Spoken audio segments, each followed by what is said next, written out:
கடக ராசிக்காரங்க நல்ல நிலைமைக்கு வருவாங்களா இல்லையா அப்படின்னா கண்டிப்பாக நல்ல பொசிஷனுக்கு வரக்கூடிய வாய்ப்புகள் இந்த மாதத்தில் 100% அவங்களுக்கு இது ஒரு நல்ல மாதம் தான்.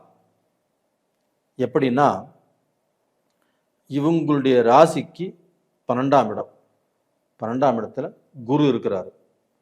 12ஆம் இடத்துல குரு இருக்கக்கூடாது, இருக்கிறார்.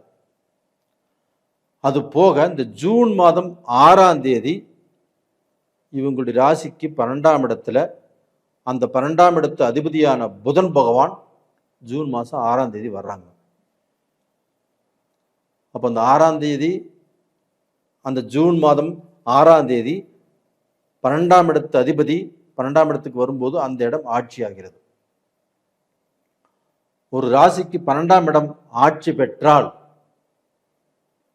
என்ன பலன் கிடைக்கும் அப்படின்னா அயன சயன போகஸ்தானம், குடும்ப வாழ்க்கை நல்லா இருக்கும், தாம்பத்திய வாழ்க்கை நல்லா இருக்கும், வெளிநாட்டு வாழ்க்கை நல்லா இருக்கும், வெளிநாட்டுக்கு தொழில் தேடி வியாபாரத்துக்கோசரம் இல்லை படிப்புக்கோசரம் போகணும்னாலும் தாராளமாக போகலாம்.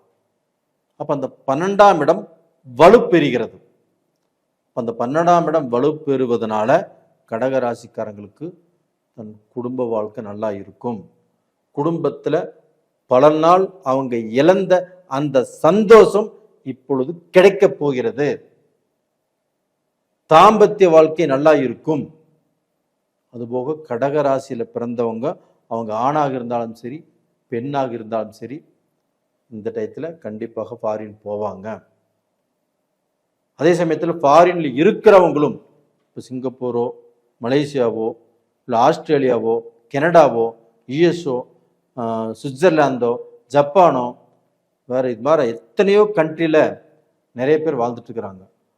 அவங்களுக்கு இந்த கடகராசியில் பிறந்தவங்க யாரெல்லாம் அந்த கண்ட்ரியில் இருக்கிறாங்களோ அவங்க எல்லாத்துக்குமே ஒரு செல்வ சிறப்பான வாழ்க்கை ஆரம்பமாகிறது.